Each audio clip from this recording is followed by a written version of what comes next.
video, magluluto tayo ng insaladang langka. Papakita ko sa iyo kung paano kami magluto ng insaladang langka. Magbabalat muna tayo ng langka. Mabilis lang to balatan, guys. Ayan.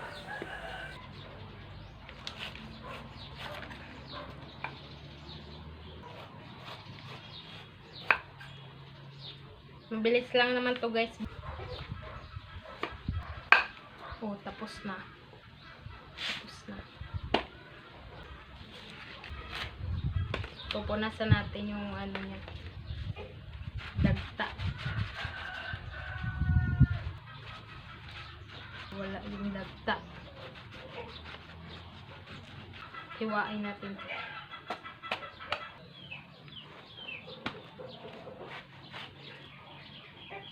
Malapit na mahinog.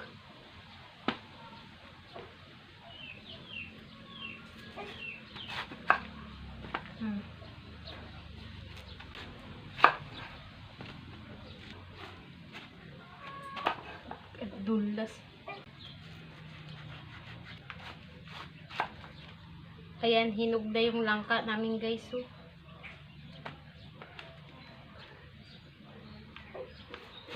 ang dulas. Hiwain na natin to, guys. Tatanggalan ko ng buto kasi matanda na yung ano. Tatanggalan ko nito.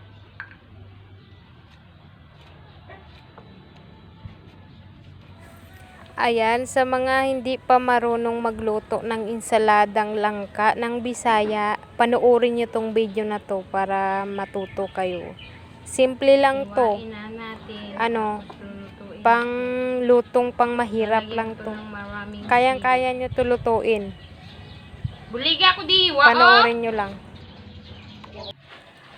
Ayan, mabilis na matapos yung paghihiwa ko ng langka. Ayan. Ginata ko na pala yung yung nyug dyan. 3 pirasong nyug ng gagatain ko kasi gusto ko sa insaladang langka maraming gata para masarap. Ayun, naghiwa ako ng sibuyas tsaka bawang, sili. Lalagyan ko ng maraming sili kasi mahilig kami sa sili na maanghang.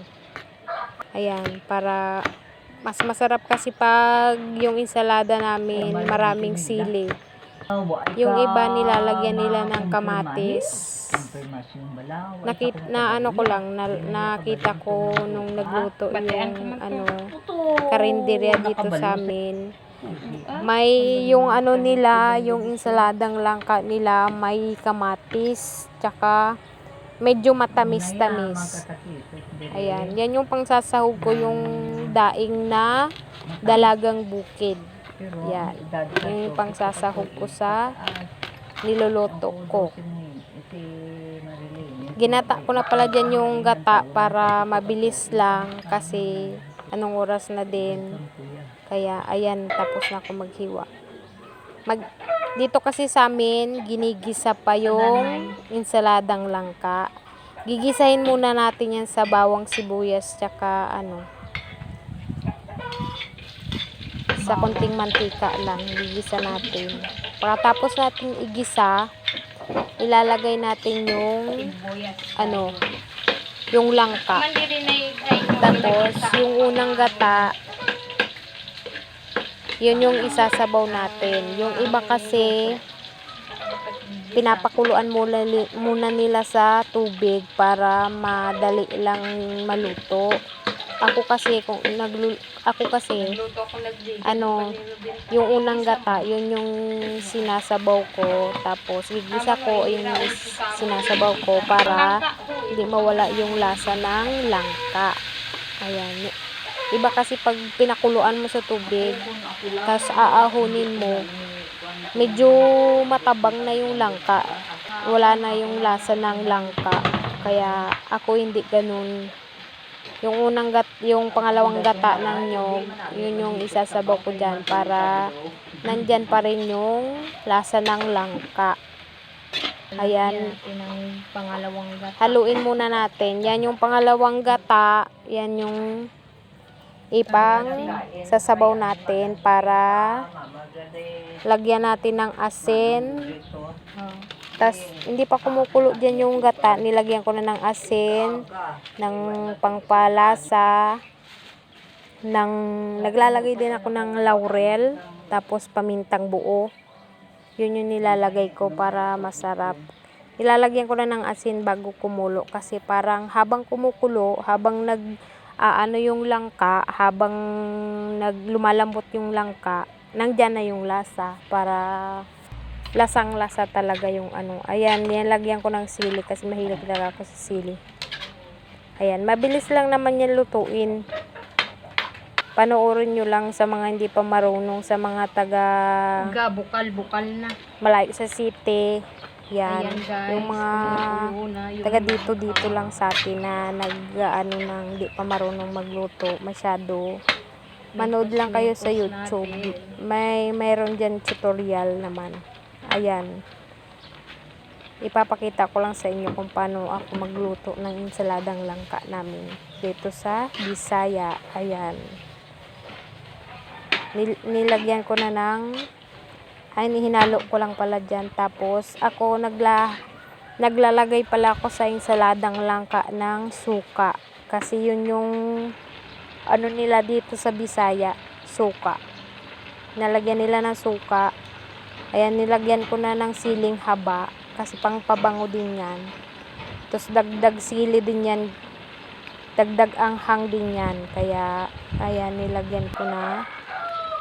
Pasensya na kayo sa sa kala namin. Ayan yung unang gata. Yan kasi para masarap. O tingnan nyo yung gatang-gata talaga. Mas masarap kasi sa ensaladang langka yung gatang-gata talaga yung sabaw niya para andyan yung lasa ng nyog. Taga Bicol kasi ako kaya mahilig ako sa gata. Gusto ko pag nagagata ako yung maraming gata. Kaya 3 buong nyog yung ginata ko dyan. Ayan. Ayan, nagkumulo na tapos hinalo ko lang dyan. Mabilis lang naman yan maluto. May kasi may langka na medyo matigas, medyo matagal lutuin. May langka naman na medyo malambot, mabilis pakuluan, kaya mabilis maluto. Ayan, panoorin nyo lang. And pa-subscribe na lang ako sa aming YouTube channel mga guys.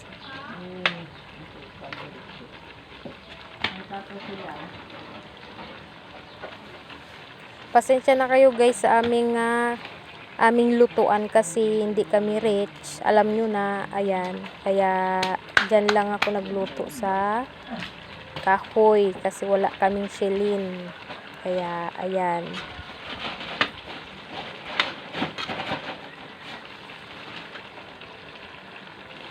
Malapit na yan maluto.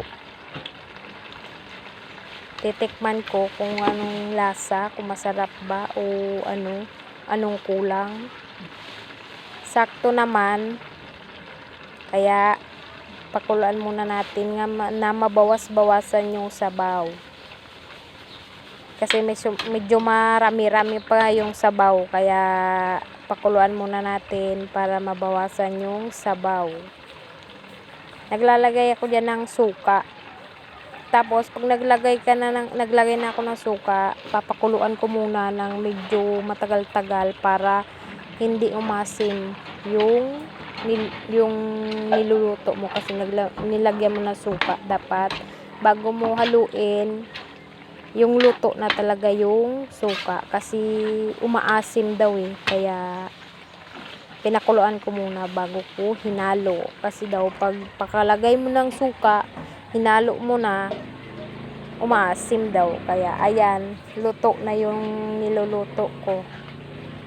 Ayan, haggard na ang person. Ayan, luto na Mainit yung kasi dyan sa langka lutuan natin. namin, guys.